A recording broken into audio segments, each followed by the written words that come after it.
नमस्कार, Byju's exam prep IAS Hindi platform पर आपका स्वागत है।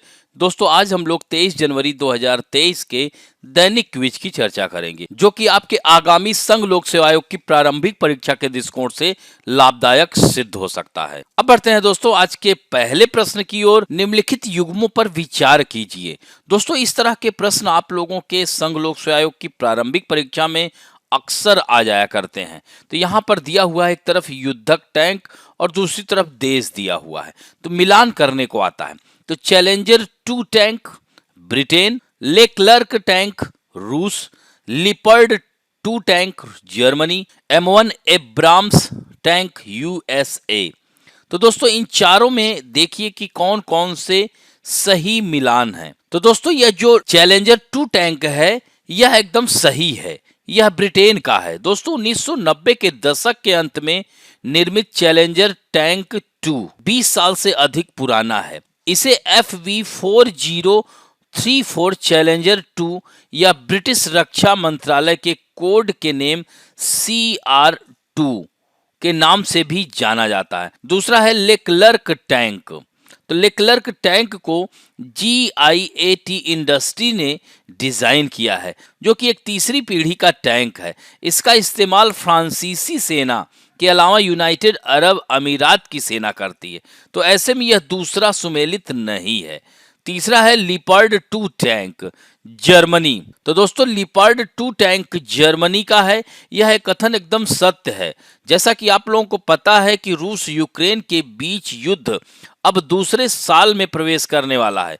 तो इस बीच अमेरिका समेत कई पश्चिमी देशों ने सोवियत संघ के खिलाफ लड़ाई में यूक्रेन का साथ देने के लिए युद्धक टैंक और हथियार की सप्लाई समेत आर्थिक मदद की है। इसी बीच पश्चिमी सहयोगी देश जर्मनी पर यूक्रेन को अपना लिपर्ड 2 टैंक उपलब्ध कराने का भी भारी दबाव है। तो यानी लिपर्ड 2 टैंक किसका है? जर्मनी का है, तो ये भी सही है। और चौथा है M1 Abrams tank United state of America. तो दोस्तों यह अमेरिकी सेना के पास खतरनाक युद्ध टैंक M1A एब्राम्स मौजूद है, जिसे अमेरिकी company general dynamics land system ने विकसित किया है।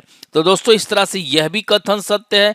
तो यानी पहला, तीसरा और चौथा यानी 3 युग इसमें सही है, अतः उत्तर सी होगा। इससे संबंधित आप लोग यहाँ पर देख सकते हैं, समाचार पत्रों में आया हुआ है। और यह जर्मनी का leopard 2 is an wide spread service across Europe. अब बढ़ते हैं दूसरे महत्वपूर्ण प्रश्न की ओर।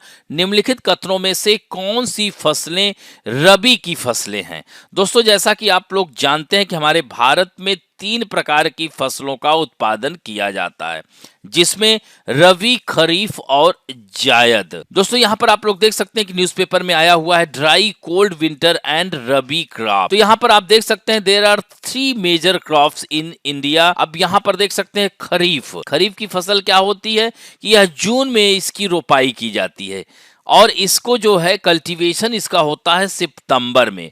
और इसमें उत्तर भारत और दक्षिण भारत में अलग अलग इसमें फसलें आएंगी। जैसे उत्तर भारत में उस समय चावल यानी धान का उत्पादन किया जाता है, कॉटन, बाजरा, मेज, ज्वार और तुर। जबकि साउदर्न इंडिया में राइस, मेज, रागी, ज्वार और ग्राउंड नट भी आता है। इसी तरह से दोस्तों रबी की जो फसल होती है उसमें अक्टूबर और मार्च यानी अक्टूबर में बोया जाता है और मार्च अप्रैल में इसे काट लिया जाता है। जैसे आप लोग देख रहे होंगे गेहूं की फसल तैयार हो रही होगी, सरसों है, यहाँ पर देख सकते हैं ना, मस्टर्ड, ग्राम चना, रैप सीड्स एंड बार्ले। तो ये सब गेहूं, ये सब नॉर्दर्न इंडिया में। साउथ इंडिया में राइस, मेज, रागी, ग्राउंडनट, ज्वार। और दोस्तों जायद यह जो है एक तरह से देखा जाए तो शॉर्ट टर्म जो है ये क्रॉप है। दोस्तों यह अप्रैल में बोया जाता है और मई जून में काट लिया जाता है। तो इसमें वेजिटेबल्स, फ्रूट, फॉडर्स, हाँ, इसमें जैसे आप लोग देख रहे होंगे कि उस समय जून के महीने में खूब सारी सब्जियां आती हैं, खीरा, ककड़ी, ये सब आता है। तो यह सब जायद की फसलें हैं। इसी तरह साउदर्न इंडिया में राइस, वेजिटेबल एंड फॉडर, तो चारा की जो है फसलें। तो यह देख सकते हैं कि दक्षिण भारत में चावल बारहमासी यानी 12 महीने उगाया जाता है, चाहे वह खरीफ हो, रबी हो, जायद हो। तो इससे संबंधित देखिए, अब तो आपको इसका उत्तर मिल गया होगा कि निम्नलिखित में से कौन सी रबी की फसलें हैं। तो अब आप लोगों को यहाँ पर उत्तर जरूर मिल गया होगा। इसमें हो जाएगा आपका चना, राई और गेहूं, यानी 3, 4 और 5। जैसा कि मैंने बताया था, ये देख सकते हैं गेहूं, चना, रैपसीड, इसमें राई भी आ जाएगा, मस्टर्ड। तो ये रबी की फसल हो गई। अब बढ़ते हैं दोस्तों क्वेश्चन नंबर 3 की ओर। निम्नलिखित में से कौन सा निम्नलिखित राजवंशों का सही कालानुक्रमिक क्रम है? दोस्तों, मौर्य वंश, शुंग वंश, नंद वंश, कुषाण वंश। तो इसमें जो है दिया गया है नंद वंश पहले आया कि मौर्य वंश आया कि शुंग वंश आया कि कुषाण वंश आया। तो दोस्तों, नंद वंश का जो अंतिम शासक था कौन था? घनानंद। तो घनानंद ने किसको? चाणक्य का अपमान किया था। तो उसी के तो चाणक्य ने कहा था कि मैं नंद वंश को समाप्त करूंगा, और उसके बाद ही मौर्य साम्राज्य आया।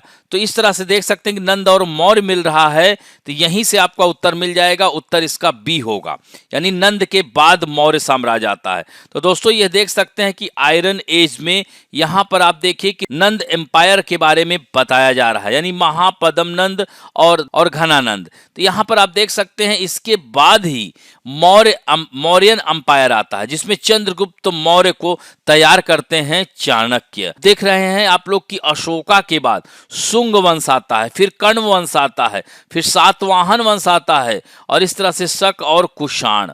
तो यहां से अब आपको उत्तर मिल जाएगा कि नंद के बाद मौर्य, मौर्य के बाद शुंग, और शुंग के बाद कुषाण। तो यहां आप देख सकते हैं क्या कह रहा है? नंद, मौर्य, शुंग और कुषाण। तो इससे आपको उत्तर मिल जाएगा। और इसके बाद आप देख सकते हैं संगम एज आता है, फिर गुप्ता अंपायर आता है। तो यह क्रम से लगाने को आता है, इसे भी आप लोग ध्यान रखेंगे। अब बढ़ते हैं चौथे प्रश्न की ओर। सर्वोच्च न्यायालय ने किस मामले में सूचना प्रौद्योगिकी अधिनियम 2000 की धारा 66A को रद्द कर दिया है? तो इसमें उत्तर क्या होगा? बुद्धदेव करमस्कर बनाम पश्चिम बंगाल राज्य, न्यायमूर्ति के.एस. पुट्टुस्वामी बनाम भारत संघ, या एस.जी. वोम बाटकेरे बनाम भारत संघ, या श्रेया सिंघल बनाम भारत संघ? दोस्तों, श्रेया सिंघल बनाम भारत संघ होगा। याद हो तो शिवसेना चीफ रहे बाल ठाकरे की मौत के बाद मुंबई की लाइफ अस्त व्यस्त होने पर फेसबुक पर एक टिप्पणी की गई थी, और घटना के बाद टिप्पणी करने वालों की गिरफ्तारी हुई। इसके बाद इस मामले में लॉ स्टूडेंट श्रेया सिंघल की ओर से सुप्रीम कोर्ट में अर्जी दाखिल की गई, और याचिका में आईटी एक्ट की धारा 66 को खत्म करने की गुहार लगाई गई, और जिसे सुप्रीम कोर्ट ने वर्ष 2015 में ऐतिहासिक फैसले में इसे निरस्त कर दिया था। तो दोस्तों, आप लोग समझ गए होंगे कि यह श्रेया सिंघल बनाम भारत संघ के माध्यम से ही धारा 66A को खत्म किया गया था। तो दोस्तों, आईटी एक्ट की धारा 66A को वर्ष 2009 में संशोधित अधिनियम के तहत जोड़ा गया था। तो इसमें यही प्रावधान यह कहता था कि कंप्यूटर संसाधन या संचार उपकरण के माध्यम से संदेश भेजने वाले उन व्यक्तियों को दंडित किया जा सकता है जो कोई भी ऐसी जानकारी भेजते हैं जो मोटे तौर पर आपत्तिजनक है या धमकाने वाली है, या ऐसी कोई भी जानकारी जिसे वह झूठी मानता है, लेकिन इस तरह के कंप्यूटर संसाधन या संचार उपकरण का उपयोग करके झुंझलाहट, असुविधा, खतरा, बाधा, अपमान, चोट, आपराधिक धमकी, दुश्मनी, घृणा या बीमार इच्छा शक्ति पैदा करने के उद्देश्य से भेजता है, या किसी भी इलेक्ट्रॉनिक मेल या इलेक्ट्रॉनिक मेल संदेश को झुंझलाहट या असुविधा या धोखा देने या प्राप्तकर्ता को इस तरह के संदेशों की उत्पत्ति के बारे में भ्रमित करने के उद्देश्य से उपयोग करना। तो इस तरह से इस अपराध के लिए 3 साल तक के कारावास की सजा हो सकती थी, साथ में जुर्माना भी लगाया जा सकता था। तो दोस्तों, यह था मामला। तो इंडियन एक्सप्रेस में आई हुई खबर है कि एक लूमिंग सेंसर, तो यहाँ पर आप लोग देख सकते हैं कि 2015 में इसे अमान्य घोषित कर दिया गया था, संवैधानिक करार दिया गया था। अब बढ़ते हैं दोस्तों 2007 में आए हुए प्रश्न की ओर। निम्नलिखित में से कौन सी अधातु विद्युत की कुचालक नहीं है? गंधक, सेलेनियम, ब्रोमीन और फास्फोरस। दोस्तों, इसमें उत्तर होगा सेलेनियम। तो दोस्तों, सेलेनियम, इसका जो रासायनिक गुण की अगर बात करें तो यौगिक बनने में सेलेनियम, गंधक और टेल्यूरियम से समानता रखता है। यहाँ पर आप लोग देख सकते हैं कि selenium is a chemical element that is place in the oxygen group of periodic table.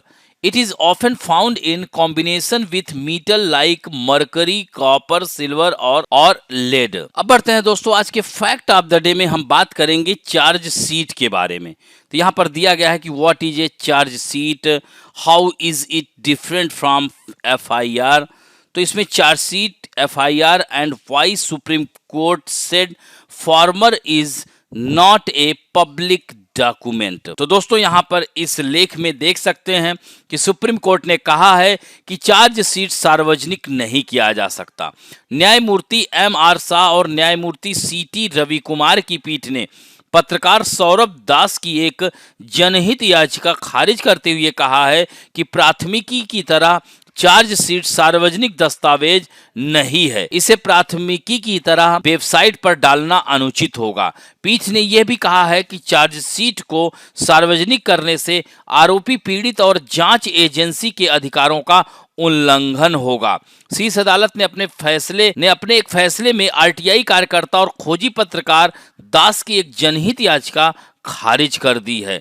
दोस्तों तो यहाँ पर आप देख सकते हैं कि यह चार्ज शीट को सार्वजनिक दस्तावेज नहीं है, ऐसा सुप्रीम कोर्ट ने कहा है। दोस्तों सुप्रीम कोर्ट ने कहा है कि आवश्यक दस्तावेजों के साथ चार्ज शीट की प्रति को साक्ष्य अधिनियम की धारा 74 के अनुसार सार्वजनिक दस्तावेजों की परिभाषा के तहत सार्वजनिक दस्तावेज नहीं कहा जा सकता है। तो दोस्तों यहाँ पर आप देख सकते हैं कि यह चार्ज शीट है क्या। तो चार्ज शीट का मतलब होता है, इसको हिंदी में आरोप पत्र कहा जाता है। दोस्तों किसी भी मामले में 90 दिनों तक पुलिस अदालत के सामने चार्ज शीट पेश करती है और इसी के आधार पर अदालत आरोपी के खिलाफ आरोप तय करते हैं या फिर आरोप निरस्त करता है। तो दोस्तों इसीलिए यह चार्जशीट कितनी अहम हो जाती है, क्योंकि किसी भी मामले में FIR दर्ज होने के बाद जांच शुरू होती है और 90 दिनों के अंदर पुलिस को अदालत के समक्ष केस से संबंधित चार्जशीट दाखिल करनी होती है। अगर किसी जांच में देरी हो रही है तो पुलिस 90 दिनों के बाद भी चार्जशीट दाखिल कर सकती है, लेकिन ऐसी परिस्थिति में आरोपी बेल का हकदार हो जाता है। लिहाजा पुलिस को हर एक मामले में कोशिश होती है कि वो 90 दिनों के अंदर चार्जशीट दाखिल करे। तो दोस्तों पुलिस द्वारा न्यायालय के समक्ष दंड प्रक्रिया संहिता यानी CRPC की धारा 173 के अंतर्गत पेश करती है, यानी गंभीर मामलों में चार्जशीट पेश करने की अवधि 90 दिन की होती है। जब अनुसंधान अधिकारियों द्वारा अनुसंधान पूरा ना किया गया हो या 10 साल से अधिक सजा के मामले में 90 दिन और 10 साल से कम की सजा के मामलों में 60 दिन में चार्जशीट दायर नहीं की गई है तो धारा 167 के 2 में CRPC के तहत किसी भी गिरफ्तार अपराधी को बेल दी जा सकती है, जिससे डिफॉल्ट बिल भी कहा जाता है। और यह प्रावधान लंबी व लंबित जांच के नुकसान को नियंत्रित करने के लिए बनाया गया है। दोस्तों थोड़ा सा यह जान लीजिए कि FIR और चार्जशीट में क्या अंतर होता है। तो कुछ गैर कानूनी या संज्ञेय मामलों के कारण प्राथमिक सूचना रिपोर्ट, जिसे क्या कहेंगे FIR, दर्ज की जाती है, लेकिन FIR के बाद आरोप पत्र तैयार किया जाता है, उन अपराधों के अपराधियों पर आरोप लगाया जाता है। दोस्तों FIR जांच की शुरुआत है, यानी कोई भी जांच होती है सबसे पहले FIR होता है, लेकिन जांच खत्म होने के बाद पुलिस चार्जशीट कर सकती है। हर FIR तुरंत और बिना समय बर्बाद किए दर्ज की जानी चाहिए, लेकिन जिन मामलों में आरोपी को गिरफ्तार किया गया है ऐसे मामलों में पुलिस एक निर्धारित समय अवधि में चार्जशीट जमा करती है। दोस्तों FIR एक लिखित दस्तावेज है जो पुलिस और संज्ञेय अपराधों के कमीशन के बारे में जानकारी प्राप्त कराता है, लेकिन वहीं चार्जशीट की बात करें तो एक कानून प्रवर्तन एजेंसी के द्वारा तैयार किए गए आरोप का एक औपचारिक दस्तावेज है। तो दोस्तों इस तरह से आप देख सकते हैं कि चार्जशीट में कई कॉलम होते हैं। चार्जशीट में आरोपियों के नाम, उनके द्वारा किए गए अपराध और विस्तृत जांच रिपोर्ट संलग्न होती है, यानी इसमें 2 तरह के सबूतों का समावेश होता है। एक होता है ओरल एविडेंस और एक होता है डॉक्यूमेंट्री एविडेंस। तो ओरल एविडेंस में गवाहों के बयान और डॉक्यूमेंट्री एविडेंस में अपराध से संबंधित दस्तावेजों को समावेश चार्जशीट में होता है। तो इस तरह से चार्जशीट जो पेश करने की जो प्रक्रिया होती है, जब किसी व्यक्ति द्वारा पुलिस स्टेशन में कोई कंप्लेंट दर्ज की जाती है तो पुलिस द्वारा उसका बयान लिया जाता है और उसके बाद पुलिस अधिकारी के पास ये अधिकार होता है उस मामले में जांच बिना मजिस्ट्रेट की इजाजत के कर सकता है और घटना स्थल पर जाकर वहां मौजूद लोगों या आई विटनेस का बयान भी ले सकता है। तो यह है दोस्तों चार्जशीट। तो इस तरह से आपने देखा कि सुप्रीम कोर्ट ने चार्जशीट को बोला है कि यह सार्वजनिक दस्तावेज नहीं है। दोस्तों आज के लिए आप लोगों के लिए पहला प्रश्न है कि कुषाण वंश का संस्थापक कौन था। दूसरा महत्वपूर्ण प्रश्न है कि चारों वेदों में सबसे प्राचीन वेद कौन सा है। तो इन दोनों प्रश्नों के उत्तर आप लोग सही सही दीजिएगा। आशा करता हूं कि आज का वीडियो आप लोगों को अच्छा लगेगा। यदि अच्छा लगे तो प्लीज लाइक, शेयर, सब्सक्राइब और बेल आइकन दबाना ना भूलें। धन्यवाद।